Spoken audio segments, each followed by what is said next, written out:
আপনি কি আম, আপনার প্রিয় লেখকদের কথা বলবেন কিছুটা? কারা আপনার দেশে বা দেশের বাইরে, এই ভূগোলের বাইরে? পড়তে পারার আনন্দ, এটা এটা হলো গদ্যের একটা মানে বড় ধরনের একটা গুণ। হুম, তো সেইভাবে রবীন্দ্রনাথের গদ্য তো মানে ওই গল্প এবং উপন্যাস দুটাই মানে কি বলা যায়, এর শুরুর জায়গাগুলিকে মানে সে সুন্দর করে সেট করে রেখে গেছে আর কি, যে কেউ এটা শুরু করতে পারে এই জায়গা থেকে। এরপরে যেমন ধরেন শরৎচন্দ্র, তো আমি আমি আমি পছন্দ করি শরৎচন্দ্র। শরৎচন্দ্রের ওই মানে শ্রীকান্ত তো আমি খুবই পছন্দ করতাম, সেটা আমার রিডিং এর জন্য। কিন্তু শরৎচন্দ্রের আরো অন্যান্য ব্যাপার আছে। শরৎচন্দ্র আসলে সোশ্যাল ব্যাপার যেগুলো, সেগুলো আমাদের এখানে মানে গদ্যে আমি মনে করি যে হ্যাঁ মানে এক অর্থে ধরেন আপনি বঙ্কিম একটা ফাইন, বঙ্কিম পড়া যায়, কিন্তু সেটা হলো অ্যানালিটিক পড়া আর কি। ওটা ঠিক আনন্দের পড়া না। বঙ্কিমকে পড়তে হয় হলো মানে অন্য জায়গা থেকে। তো হুম, সেই আনন্দের জায়গা থেকে পড়তে গেলে মানে ইয়ে শরৎচন্দ্রকে পড়া যায় আর কি। কিন্তু এইসব এগুলি পড়ার পরে যখন আমি একটু সচেতন ভাবে পড়া শুরু করলাম, তখন কিন্তু মানে আমি পড়লাম হলো যেমন ধরেন জগদীশ গুপ্তের গল্প। হুম, হুম, হ্যাঁ, আবার এদিকে বিভূতিভূষণের গল্প পড়তেছি, হুম, হুম। এগুলো পড়তেছি। মানিকের গল্প পড়তেছি, তারাশঙ্করের গল্প পড়তেছি। হ্যাঁ, এইভাবে সমরেশ বসু, তারপরে শ্যামল, এগুলি এক ধরনের মানে এটা একটা মানে মানে রিডিং এর ব্যাপার আছে, আনন্দের ব্যাপার আছে। কিন্তু আবার সচেতন ভাবে একটু ক্রিটিক্যালি পড়ার জন্য যাদেরকে পড়লাম, হুম, হুম, যেমন জীবনানন্দ দাশের গদ্য, হুম, হুম, বা দীপেন্দ্রনাথের গল্প, বা সন্দীপন, হ্যাঁ, কমল কুমার মজুমদার, অমিয়ভূষণ মজুমদার, উদয়ন ঘোষ, হুম, হুম, সুবিমল মিশ্র, যতীন্দ্র নন্দী, আমি এলোমেলো করে বললাম নামগুলি। হুম, তো হুম। এই এই এদেরকে আমি আমি আমি নানান রকম করে পড়ছি বিভিন্ন সময় বিভিন্ন ভাবে, জায়গায়। এবং এটার মানে গত ধরেন 20-30 বছর স্প্যানে।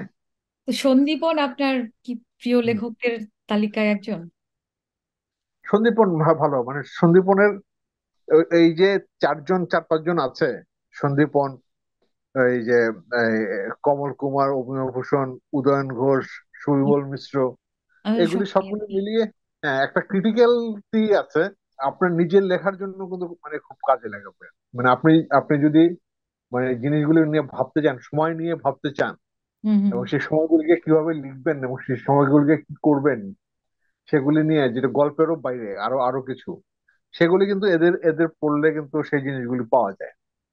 হ্যাঁ, ওই যে যেমন খুব হয়তো মানে তৃপ্তি পাওয়া যাবে না ইয়ে পড়ে, ওই যে উদয়ন ঘোষ পড়ে বা সুবিমল মিশ্র পড়ে, হ্যাঁ মাথা ইয়ে হয়ে যাবে, কিন্তু এই এই পড়ার মানে অভিজ্ঞতাটাও মানে একটা বিরাট ব্যাপার। হ্যাঁ, এটা এটা মানে অন্যরকম, অন্য একটা জার্নি তৈরি করে। তো এগুলি ছিল মানে আমার কিছুটা হলো আমাদের, না এগুলি মানে একসাথে তো আসেনি, বিভিন্ন সময় বিভিন্ন সময় আসছে। হ্যাঁ, হ্যাঁ, হ্যাঁ। এক একজন এক একটা এক এক সময় আসছে। হুম, তো হুম, এটা আমি একটা দলের কথা বললাম আর কি, যে এর কিছুটা হলো যে আমাদের কমন যৌথ ঐতিহ্যের অংশ। আর কিছু আছে যে হুম, আমাদের অন্য দেশের ইয়ে, অভিজ্ঞতার অংশ। ঠিক এইভাবে মানে আমাদের যেমন ধরেন সৈয়দ ওয়ালিউল্লাহ, হ্যাঁ, হুম, হ্যাঁ তাকে পড়ছে, সেটা আর মানে ওদের ওদের সাথেই পাশাপাশি পড়া এগুলো।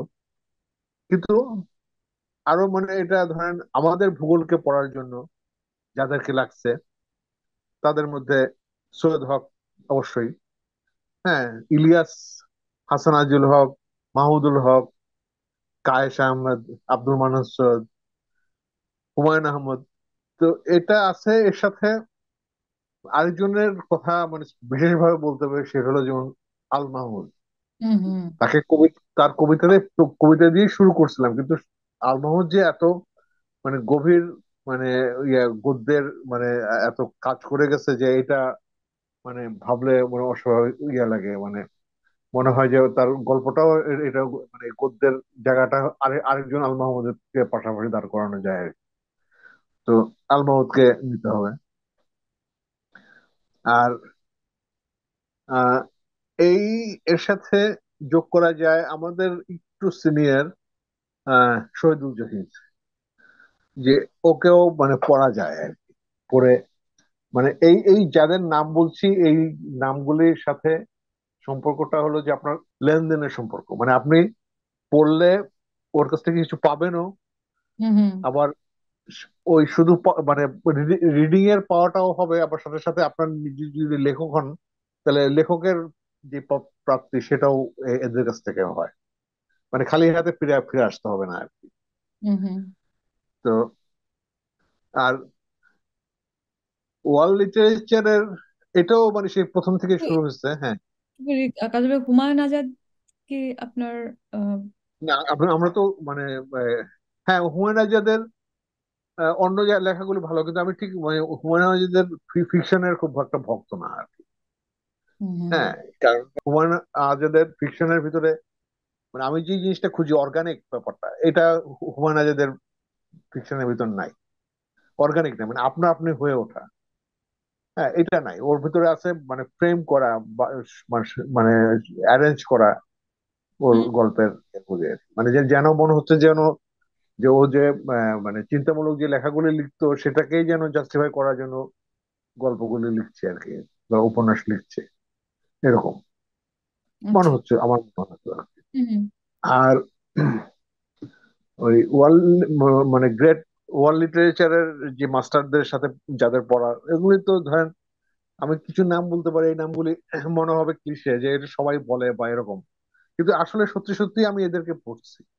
এবং আমার একটা সময় মানে এদেরকে নিয়েই চলতো আর কি।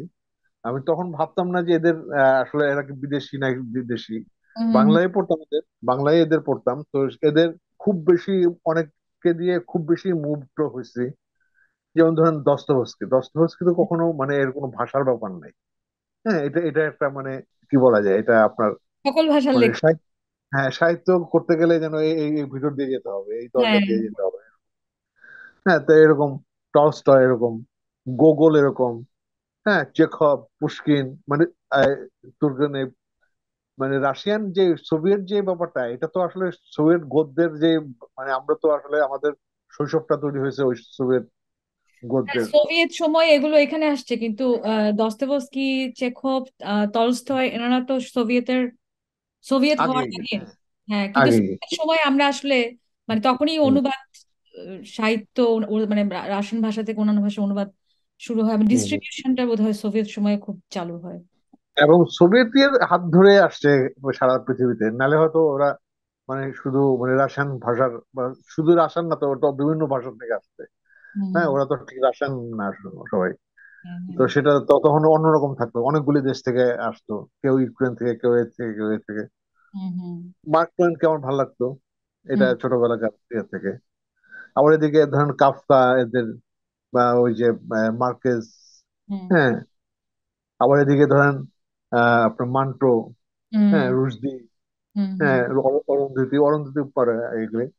তো এইটা আমি বিভিন্ন সময়ের কথা বলতেছি, যেমন রিডিং এর বিভিন্ন সময়ে বিভিন্ন এদের হুম। মানে ভাল লাগছে আর কি, ভাল লাগছে এবং মানে প্রয়োজনীয় মনে হচ্ছে। আরো আরো তো অনেক কিছু পড়া, অনেকেই পড়ছে, অনেকেই মানে ভাল লাগছে, কিন্তু এদেরকে আরো বেশি মানে বেশি প্রয়োজনীয় মনে হচ্ছে আমার। মানে এদেরকে এদের নামগুলি বললাম এই জন্য যে এদের নাম বলাতে এক ধরনের আমি কৃতজ্ঞতা প্রকাশ করলাম বলা বিশ্ব যায়। সাহিত্যের প্রতি। এদের এদের প্রতি আমার এই যে বিশ্ব সাহিত্য, লোকাল সাহিত্য সব, হ্যাঁ বাংলা বাংলা ভাষার বিভিন্ন মানুষ। আর আমি আরেকটা যেটা নিয়ে ভাবছিলাম, যে আমাদের কন্টেম্পোরারি লেখকদের কথা। হ্যাঁ, এটাই আমার প্রশ্ন ছিল, পরবর্তী প্রশ্ন এটা ছিল, এটা কিন্তু এটা তো আহমেদ এটা খুব সোপাকে, আহমেদ হ্যাঁ। সোপাকে স্কিপ করে গেলেন নাকি বাদ পড়ে গেল? আহমেদ সোপা নিয়ে একটু কিছু বলবেন? আহমদ ছফা, যে আমি কাল ওইদিন বলছিলাম যে আহমদ ছফার যে মানে আহ মানে ফিকশন যেটা, হ্যাঁ ওই ফিকশনে আসলে আমি অতটা মুগ্ধ হইনি আর কি। হয়তো মানে ওর ইয়ে আছে সেই ফিকশনের ওই জিনিসগুলো, কিন্তু আহ, ভাষা ঠিক ফিকশনের ভাষা আমার কাছে মানে ওই সৌকর্যটা নাই আর কি। ওই মানে অর্গানিক যেই আনন্দ থাকে, হুম মানে হুম। নিজে নিজে হয়ে ওঠে যে মানে সৌন্দর্য, ভাষার সৌন্দর্য নিয়ে আর কি। হুম হুম কারণ আমার ঝোঁকটা হলো একটু ইয়ের দিকে আর কি, মানে ধরেন কমল কুমারের যেই ব্যাপারটা, বা মাহমুদুল হকের যে ব্যাপারটা, বা ওই মান্নান সৈয়দের যে ব্যাপারটা, এই এদিকে ঝোঁকটা আর কি। মানে ভাষার ভিতর একটা ব্যাপার থাকতে হবে, শুধু এর কন্টেন্ট কে সাজানো। মানে না। সহজ কাহিনী হ্যাঁ, ন্যারেশন, মানে হ্যাঁ, শব্দের মধ্যে হ্যাঁ, ঝলক ইমেজ যা কিছু আপনি বলতে পারেন হ্যাঁ, শব্দের মধ্যে ওই থাকতে হবে ব্যাপার। শব্দের মধ্যে থাকতে হবে, বাক্যের মধ্যে থাকতে হবে। আর এখানে একটা সমালোচনা আছে, যেমন শহীদুল জহির। শহীদুল জহিরকে যেভাবে পড়ে আমি ঠিক সেভাবে পড়তে পারি নাই, কারণ শহীদুল জহিরের যে টেকনিক গুলো, এই টেকনিক গুলো আমি ওই যে অন্য যাদের নাম বললাম ওদের ওদের কাছ থেকে নেওয়া। হুম হুম। ও মানে যারা ওগুলো পড়ে নাই তাদের কাছে এটা অভূতপূর্ব ওই টেকনিক গুলির কথা মনে হবে। কিন্তু ঠিক ওই টেকনিক গুলি আমি জানি, শুনে মানে পড়ে আসছি, এবং ওইটার মানে আরো মানে উঁচু মানের মানে প্রয়োগটা দেখে আসছি, যে জন্য শহীদুল জহিরের এই জিনিস, এই চমকগুলি আমাকে আসলে খুব একটা আকৃষ্ট করে না। শহীদুল মানে জহিরের হ্যাঁ, ওনার তো ফরম্যাট নিয়েও ওনার অনেক প্লে আছে, মানে ফরম্যাট নিয়ে উনি অনেক খেলছেন হ্যাঁ জীবনের খেলছে, কিন্তু খেলাগুলি ওই ইয়ে খেলা, পুরোনো খেলা, আচ্ছা মানে মানে ইয়ে হয়ে যাওয়া খেলা আর কি। হয়তো হয়ে বাংলা যায়। ভাষার জন্য নতুন, বাংলাদেশের ভাষার জন্য নতুন, হুম, হুম।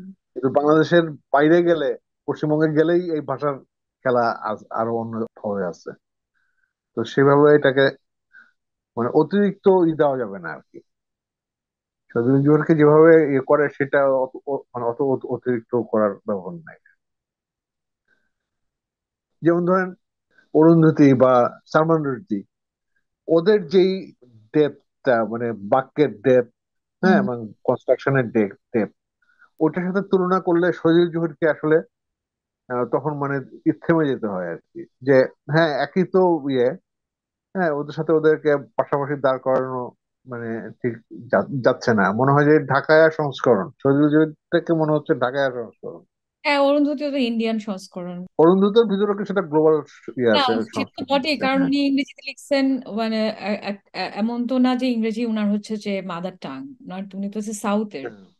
তো উনি না ইংরেজিতে কিন্তু শুধু লিখলে আমরা ইংরেজিটা না তো। অডিয়েন্স, না সরি কি, হ্যাঁ শুধু তো ইংরেজি না, ওদের তো আসলে, আর আমি বললাম যে বাক্যের কথা বলছি আমি, হ্যাঁ, মানে ওর বাক্য। ভাষা। হুম হুম, হুম হুম, হুম হুম হুম হুম। বা কনস্ট্রাকশন বা মানে, হ্যাঁ হ্যাঁ ফ্রেমিং। অনেক। তো সেই সেই তুলনায় মানে আমি শহীদুল জোহরকে যদি আমি পাশাপাশি রাখি, তাহলে মনে হয় যে না ও মানে আহ, মনে মনে হয় যে ও এমন একটা শহরে থাকা একটা মানুষ, যে শহরটার মানে আরো অনেক কিছু যেতে হবে, আরো আরো আরো আরো অনেক দূরে যেতে হবে আর কি, ভাবনা চিন্তা, হ্যাঁ বাক্যে, ইয়েতে সবকিছুতে। আমি একটা প্রশ্ন করব, হচ্ছে যে আপনার একটা প্রশ্ন করে নিয়ে আমি পরে এই যে শহীদুল জহির প্রসঙ্গে একটা প্রশ্নের মধ্যে আসতেছি আর কি। সেটা হচ্ছে যে আপনার এই যে শাহাদুজ্জামান, শাহিন আক্তার, এদের লেখা কেমন লাগে, যদি মানে মনে হয় যে প্রাসঙ্গিক, অথবা আপনি পরেও বলতে পারেন। এদের নিয়ে আমি আসলে খুব একটা বলতে চাই না আর কি। আচ্ছা, না শহীদুল জহিরের প্রসঙ্গটা যদি আমি একটু এভাবে বলি যে আম, শহীদুল জহিরের লেখা কি খুব একটা মেইন স্ট্রিমে আসছিল?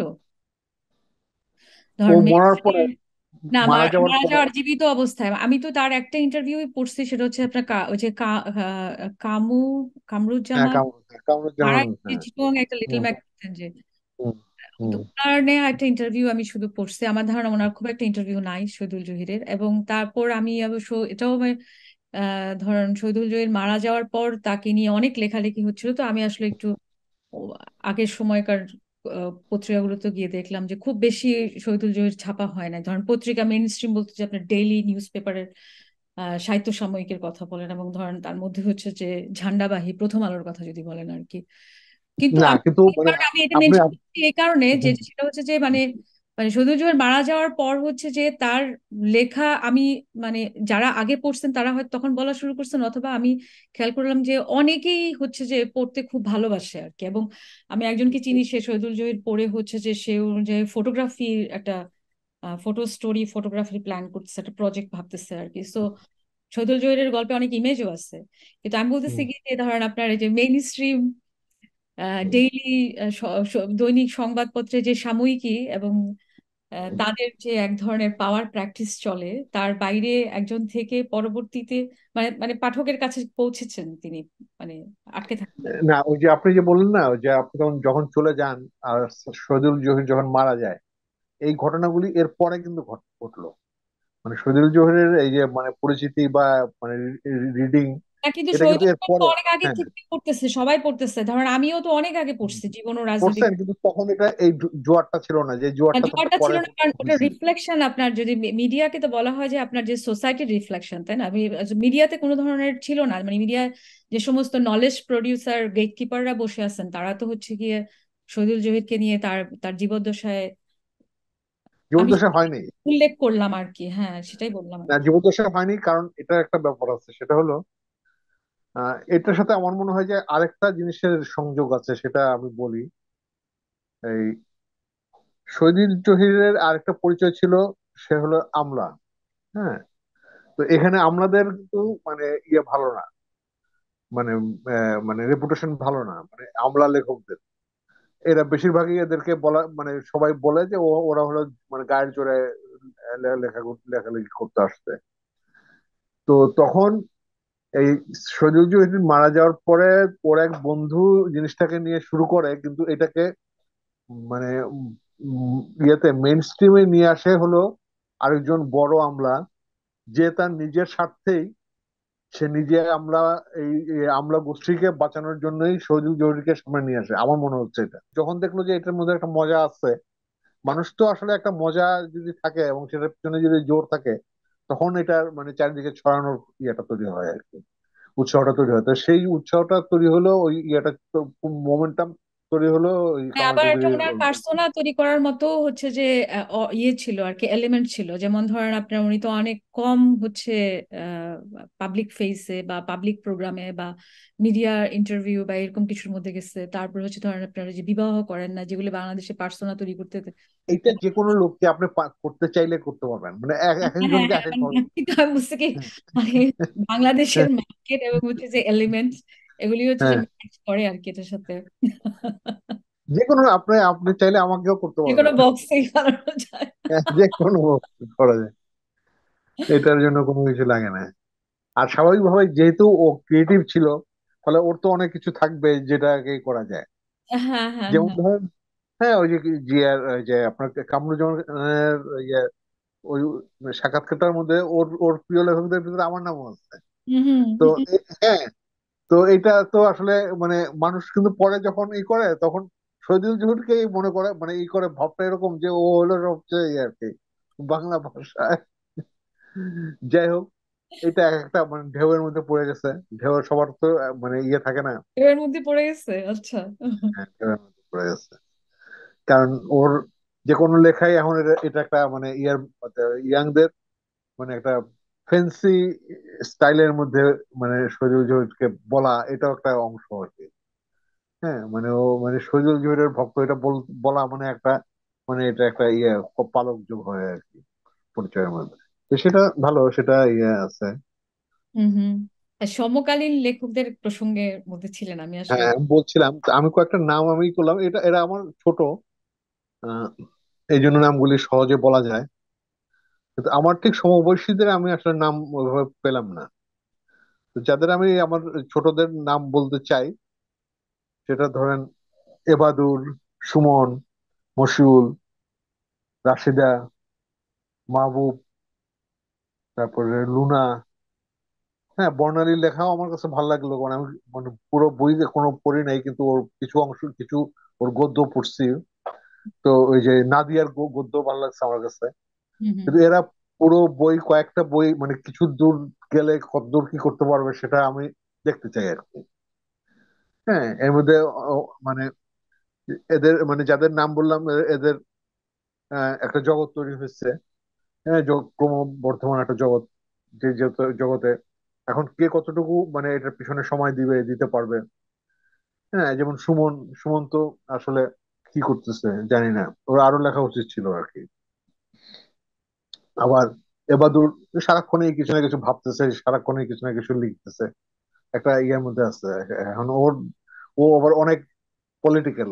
হ্যাঁ, এবাদুর অনেক অনেক পলিটিক্যাল, তো ও সাহিত্যের সাহিত্যকে ও পলিটিক্স এর সাথে মানে মানে সারাক্ষণে মানে ফাইট করে ওর সাহিত্য এবং ওর পলিটিক্স, সেটা কোথায় গিয়ে দাঁড়ায়।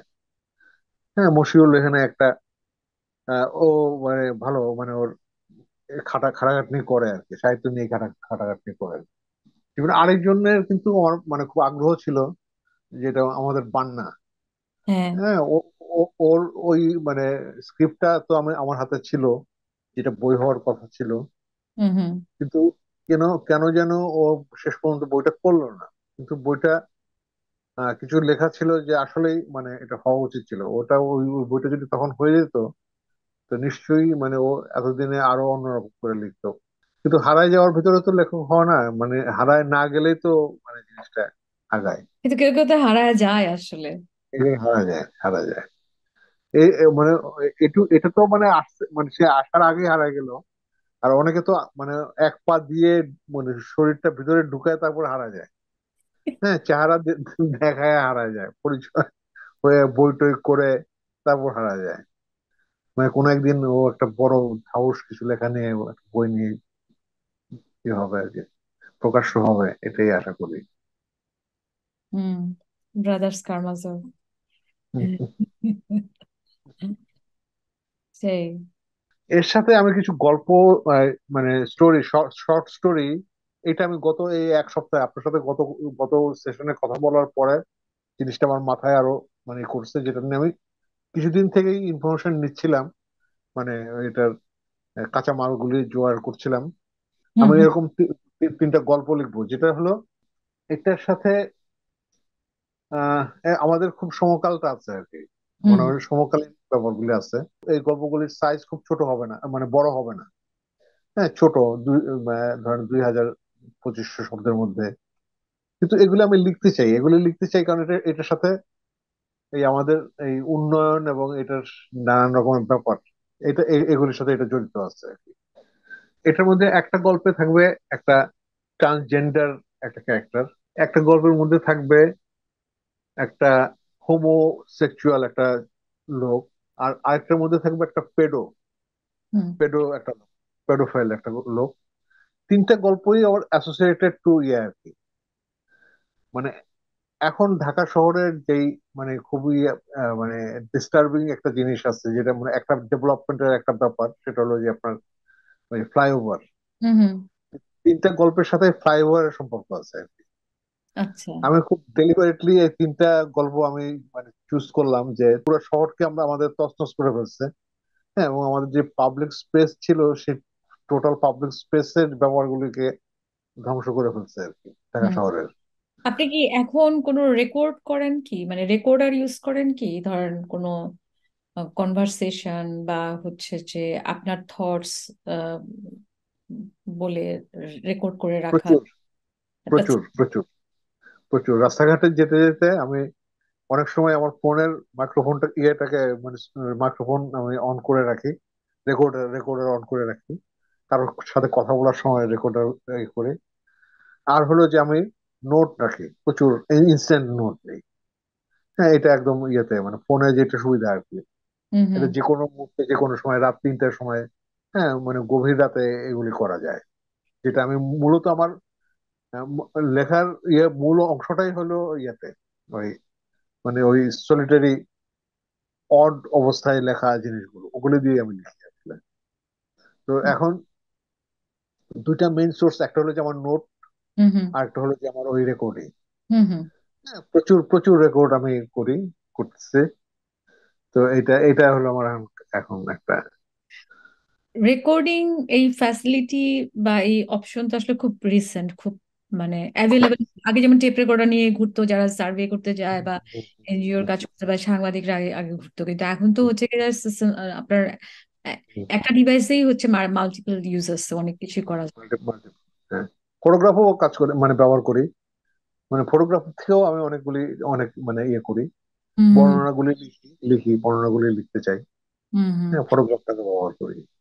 আচ্ছা, এই যে আপনার এই ধরেন এই যে এইভাবে আপনি আপনার গল্পের উপাদান সংগ্রহ করা বলবো না, মানে গল্পের এলিমেন্টও না, মানে হচ্ছে গল্প লিখার প্রস্তুতির যে কাজকর্ম আর কি, আপনি যে রেকর্ডিং এবং ছবি তোলা এর ভিত্তিতে লেখা কোনো গল্পের গল্প কি হয়েছে বা করলে এরকম প্রসেস ব্যবহার করে?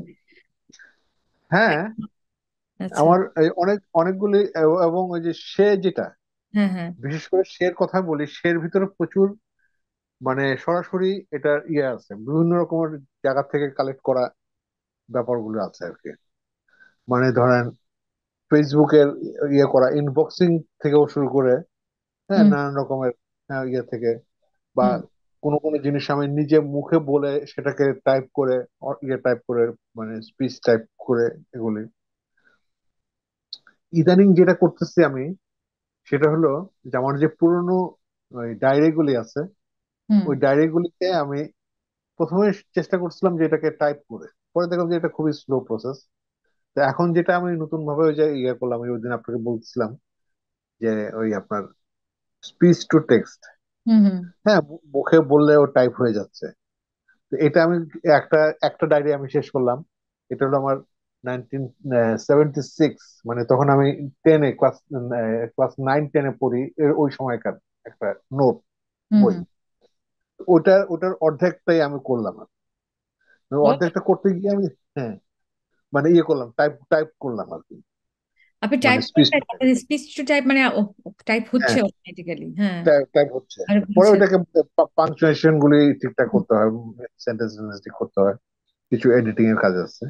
কিন্তু এটাতে আমি করলাম, পুরোটাই করলাম আর কি, আমার 2-3 ঘন্টা লাগলো আমার, কিন্তু আমি পুরো জিনিসটা করতে পারলাম। তো এটা আহ, লেখার একটা সোর্স আর কি। এখন এটাকে আবার, যেমন ওই যে আমি মানে ওই মেমোয়ার্স টাইপের যে লেখাটা লিখতেছি, ওটাকে আমি ম্যাক্সিমাম আমি ইয়ে দিচ্ছি, টাইম দিচ্ছি। কারণ প্রথমে আমি অপেক্ষা করি যে ওই সব মানে জিনিসটাকে মনে মনে আসা, ওই হুম, হুম, স্মৃতিটাকে মনে করা। এটাকে এটা নিয়ে কয়েকদিন কিছুদিন কাজ করি। হুম, হুম, তারপর সেই স্মৃতিটাকে এটার সাথে আরো কয়েকটা স্মৃতিকে যোগ করি। হুম। যোগ করে যখন জিনিসটাকে ক্লিয়ার হয় যে হ্যাঁ এটা এই, তখন এটা আমি লিখতে বসি। এবং কিছু কিছু আছে সরাসরি ওই ইয়েতে ওয়ার্ডে বসে আমি লিখতেছি। আর কিছু হলো যে ওইটাকে না, অন্য অন্য মিডিয়া থেকে ট্রান্সফার করা জিনিস। তো এটা ওই সে লেখাটার ভিতরে এইসব অনেক ধরনের টেকনিক ব্যবহার করা হচ্ছে। একটা প্রশ্ন আসছে মাথায়, সেটা হচ্ছে যে আপনার যে প্রশ্নটা আমি করতে যাচ্ছি সেই প্রশ্নটা ধরেন এই যে এআই জেনারেটেড কন্টেন্ট যখন ধরেন আপনার এখন মাইক্রোসফটও করছে, গুগল করছে, তার আগে তো হচ্ছে আপনার আরেকটা যেটা কি নাম ওইটার, যেটা সবার আগে আসলো কিছুদিন, আচ্ছা যাই হোক, এআই টেকনোলজি ডেভেলপ করতেছে গুগল, ধরেন গুগল বার, তারপর মাইক্রোসফট হচ্ছে যে এজের আছে তো। আহ, তার ফলে যে কথাগুলি হচ্ছে বলা হচ্ছে সেটা হচ্ছে যে আপনার এখন এআই হচ্ছে গল্প লিখে দিবে, বা এআই কে দিয়েই হচ্ছে গল্প লেখানো যাবে, এআই কে দিয়েই হচ্ছে যে আপনার ক্রিয়েটিভ টেক্সট করা যাবে। ধর এআই খুব ব্যবহার করছে হচ্ছে যে আপনার কোম্পানিগুলো, কারণ তাদের অনেক বেশি কমার্শিয়াল কন্টেন্ট লিখতে হয়, সেটা তাদের কাজ ইজি হচ্ছে। কিন্তু ক্রিয়েটিভিটির ক্ষেত্রে আপনি কি মনে করেন যে এআই? না, এটা কোনোভাবেই এটা ক্রিয়েটিভিটির সাথে যায় না। মানে ক্রিয়েটিভিটি যেই যেই জিনিসগুলো নিয়ে কাজ করে, এআই সেই জিনিস সেইগুলো না। এটা হলো যে আপনার এআই যেটা করে সেটা হলো যে আপনার মানে যেই যেই জিনিসগুলো তৈরি হয়ে গেছে, যে ইনফরমেশন গুলি, যে ডেটা গুলো, যে ইয়েগুলো, ওগুলো নিয়ে করতে পারে। কিন্তু ওইটাকে আহ, একটা ক্রিয়েটিভ জায়গায় ব্যবহার করার জন্য যে জিনিসটা দরকার, সেটা ঠিক চোখে দেখা যায় না, বা এটাকে কোনো লজিকে এটাকে করা যায় না, কোনো ফর্মুলা দিয়ে এটাকে করা যায় না, কোনো এআই দিয়ে এটাকে করা যায় না। আমার আমার মনে হয়। আমি তো অনেক ধরনের ডিভাইস ব্যবহার করি, আমি বললাম যে অনেক ধরনের টেকনিকে ব্যবহার করি, অনেক ধরনের দিয়ে ব্যবহার করি। কিন্তু এই সমস্ত কিছু করার জন্য আমার মাথায় একটা মাস্টার প্ল্যান আছে, যে আমি এই এই এই জিনিসটা এখান থেকে নিব, হুম, হ্যাঁ, হুম, এটাকে এইভাবে দেখবো, এইভাবেই করবো, তারপর আমি এটাকে এইভাবে ব্যবহার করবো, এই কাজে ব্যবহার করবো। এই জিনিসটা হলো এটা বিহাইন্ড ইয়ে আর কি। সামনে এই জিনিসগুলো আছে সামনে, আর এর অনেক দূরে হলো আমি। ওই আমি এই জিনিসটা তো এর মধ্যে নাই। হুম, একটা আমি থাকতে হবে, এই জিনিসটার ভিতরে একটা আমি থাকতে হবে। হুম, আমাদের এখানকার মানে লেখকদের সমস্যা এটাই আর কি, যে আমরা মানে খুব বেশি হুম, হুম, কিছুটা মানে ইন্টেলেকচুয়াল জায়গা থেকে মানে ঘাটতি থাকে সবসময়। যেটা ধরেন, হ্যাঁ, মাহমুদুল হক পড়লে বা আখতারুজ্জামান ইলিয়াস পড়লে বা ইভেন হাসান আজিজুল হকের মধ্যে এই যে এই লেখকদের ভিতরে এটা পাওয়া যায়। হ্যাঁ, মানে আল মাহমুদের ভিতরে এটা পাওয়া যায়।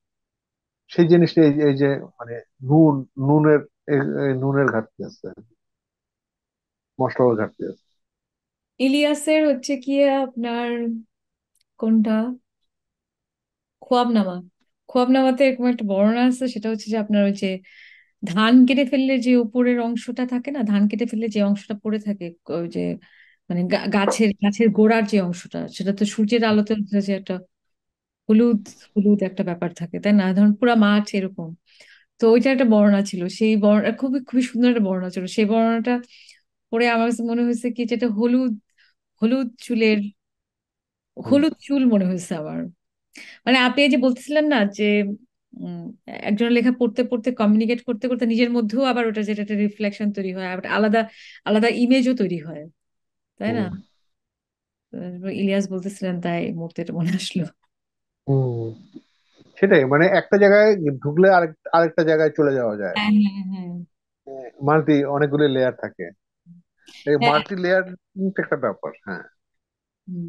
কতগুলি না, একজন লেখকের ভিতর, হ্যাঁ, আপনার লেখায় গল্পে কত। আপনার গল্পে হচ্ছে যে আমি আমি আমার কাছে আপনার শব্দে বাক্যে একটা প্যারাগ্রাফে দেখা যায় যে একটা শব্দে বাক্যে একটা প্যারাগ্রাফে এমন একটা এক্সপ্রেশন আসছে, এমন একটা লেয়ার আসছে, যেটার সাথে পরের পরের ইয়েতে হয়তো সম্পর্ক নাই, হুম, কিন্তু আবার হচ্ছে ধরেন ওইটুকুর মধ্যেই হচ্ছে যে আপনার পাঠক হচ্ছে অনেক ইমেজারির মধ্যে যেতে পারে, বা তার নিজের আমার আমার এরকম মনে হচ্ছে যে আমি আমি তো আসলে এই জায়গায় হয়তো ওই শব্দটা ব্যবহার করতাম, বা তখন একটা শব্দ আসছে মাথায়, মানে এই ধরনের একটা হুম। ওপেননেসও থাকে। হ্যাঁ, মানে যে পড়বে তারও একটা হ্যাঁ, পার্টিসিপেশন থাকে। হ্যাঁ, হ্যাঁ, হ্যাঁ। আর সেটাই সেও তো ক্রিয়েটিভ। সেটাই তো ইয়ে করছে যে লেখকের মৃত্যু, মানে যে হুম, ডেথ অফ অথর, মানে রোনাল্ড বার্থাস, যে যখন হুম, লেখক লিখে ফেলে, লিখে ফেলার পর হচ্ছে এরপর তো পাঠক হুম, পাঠক সেটাকে যেভাবে নেয়, যেভাবে ইন্টারপ্রেট করে, বা যেভাবে তার সাথে সম্পর্ক তৈরি করে গল্পের সাথে, লেখার সাথে, তখন তো আর সেখানে লেখক নাই, লেখক তার এসে বলতেছে না যে, বলতে পারছে না যে হ্যাঁ তুমি এভাবে হুম, ভাবো না, আমি এভাবে ভাবছি। হুম। এই অভিজ্ঞতাটা আমার হচ্ছে, অনেকবার হচ্ছে। বিশেষ করে ওই যেমন কাসিম গালা গল্পটা, যেহেতু এটা মানে ইজি টু রাইট, হুম, হ্যাঁ, হুম, যে কেউ পড়তে পারে, তো ফলে এটা অনেকে পড়ছে। তো তো প্রচুর রকমের মানুষ পাইছে, প্রচুর রকমের তার মানে ইন্টারপ্রিটেশন। হ্যাঁ, প্রচুর রকমের তার মানে এটা পড়ার অভিজ্ঞতা। তো আমি মানে প্রথমেই আমি ধরেন কয়েক বছরের ভিতরে আমি টের পেয়ে গেলাম যে এই গল্পটা আর আমার নাই। হুম, মানে হুম। আমি লিখছি ঠিকই, কিন্তু এই গল্পটা এখন আর আমার নাই, এটা অন্যদের হয়ে গেছে। হ্যাঁ, ওরাই এটা পড়তেছে, ওরাই ওদের মতো করে এটা ভাবতেছে। হ্যাঁ, ওই গল্পটা তার নিজের যাত্রায় নিজে চলতেছে আর কি। যে মানে এখানে লেখকের যে কোনো আর হাত নাই। ওইটা ওই সময় টের পাচ্ছে আর কি, ওই লেখাটার মধ্যে। হ্যাঁ, লেখক ইনভিজিবল হয়ে যায়, Invisible। বা ওয়ার্ক করে না তখন আর ওইভাবে হুম, পাঠকের মধ্যে ধরেন তখন হচ্ছে গিয়ে পাঠক ওই গল্পটা কখন পড়লো, কোন ধরনের মানসিক একটা অবস্থার মধ্যে, বাইরের বা মানে বাইরের রোদ বা ওই ওই হুম, সময়টা, ওই পরিবেশটা, ওই মানসিক অবস্থা পুরোটাই কিন্তু আবার ওই শব্দের সাথে একটা কমিউনিকেট করে আরেকটা আরেকটা জিনিস তৈরি হয় আসলে আমার কাছে। হুম। সে গল্পের ভিতরে মানে সে এটার মধ্যে অনেক সমকালীন ব্যাপারগুলোকে আমি মানে যোগ করার চেষ্টা করছি।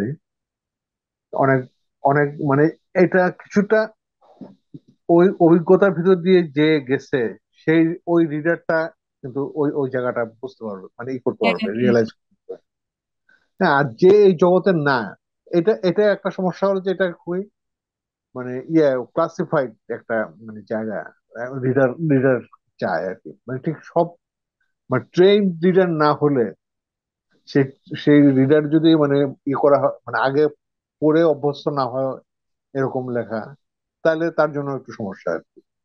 হ্যাঁ, তো এটা একটা জিনিস। আর এটা হলো যে খুব বেশি এই 2000 প্লাস, 2000 সনের পরের বড় হওয়া মানুষদের জন্য এটা মানে ইয়ে আছে আর কি, রিটায়ারদের জন্য এটা ঠিক আছে। মানে উপর পড়লে বুঝতে পারবে প্রসঙ্গগুলি। এর মধ্যে অনেক খোলামেলা ব্যাপার আছে। হুম, হুম। হ্যাঁ, ওইটা। উম, হ্যাঁ, অনেক ব্যাপার আছে। সেই ব্যাপারগুলো মানে এটাও হজম করতে পারাটাও একটা ব্যাপার আর কি। মানে এটা সবাই হজম করতে পারবে না। হ্যাঁ। আচ্ছা, আপনার এখানে তো হচ্ছে যে লেখক প্রসঙ্গের মধ্যে আছি বলেই মনে হলো আর কি যে সেতে একটা লাইন আর কি, দুটা লাইন বেসিক্যালি, তিনটা লাইন ছোট ছোট। লেখকের সাথে নাপিতের মিল আছে, খুব বেশি শারীরিক কাজ করতে হয় না, কিন্তু বেশ সমাদর, কাটে না কাটে, রক্তপাত হয় না। এখানে অনেক অনেক মজার মজার ইয়ে আছে, ইমেজারি আছে। মানে এটা এটা এটা এটা আরেকটা আমার সুবিধা হয়েছে যে এটা আসলে এই লেখাটা হওয়ার পরে আমি একটা দীর্ঘ লেখার যে সাহস, সেটা আমি এই লেখা থেকে পাইছি। যেই জন্য আমি এখন যেই লেখাগুলি লিখতেছি সেটার সাহসটা আসলে এই সে থেকে। মানে হুম এটা যদি আমি না লিখতাম তাহলে আমি এই সাহসটা পাইতাম না, এত বড় লেখা।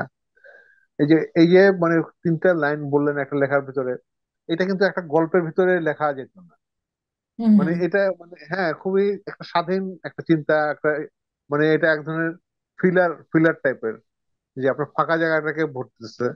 হ্যাঁ, হুম মানে একটা গল্পের ভিতরে তো অনেক ফাঁকা জায়গা থাকে, অনেক শূন্য মুহূর্ত থাকে, সেগুলিকে ভরতে হয় নানা রকম জিনিস দিয়ে। উপন্যাসে সেটা করতে হয়। হ্যাঁ, তো সেই জিনিসগুলি। হ্যাঁ। আর ওই শের আরো অনেক ঘটনা আছে এগুলি। যেমন পুরো লেখাটাই আমি কিন্তু কয়েক ভাবে লিখছি। হ্যাঁ, একবার মানে যেই এখন লেখা হলো আপনার ফার্স্ট পার্সনে লেখা, এটাকে আবার আমি থার্ড পার্সনে লিখছি, হুম হুম লিখে আবার এটাকে ফার্স্ট পার্সনে লিখছি। হ্যাঁ, মানে এই যে কয়েকবার এটাকে মানে এটার চেঞ্জ করা হয়েছে, এটার ভয়েস চেঞ্জ করা হয়েছে। আর এখানে মাল্টি ভয়েসের অনেক ধরনের খেলা হচ্ছে। হুম।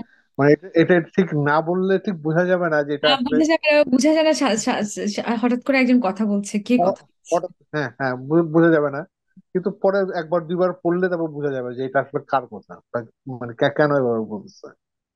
ফলে এরকম অনেক সিনেমাটিক অনেক আছে, মানে এটার মধ্যে টেকনিক আছে আর কি। মানে এটা মানে সিনেমা তৈরি করতে গেলে যেরকম মানে লাগে সেরকম এটার মধ্যে আছে। তাহলে কাজল ভাই আমরা এখন শেষ করি নাকি? ঠিক আছে তাহলে, ভালো থাকবেন। আমি আমি হ্যাঁ। তো অপেক্ষা করছি যে কবে এই জিনিসটা শেষ হয়, আমি দেখতে চাই আর কি যে কি হলো। হ্যাঁ। শিওর। ভালো হ্যাঁ। থাকেন।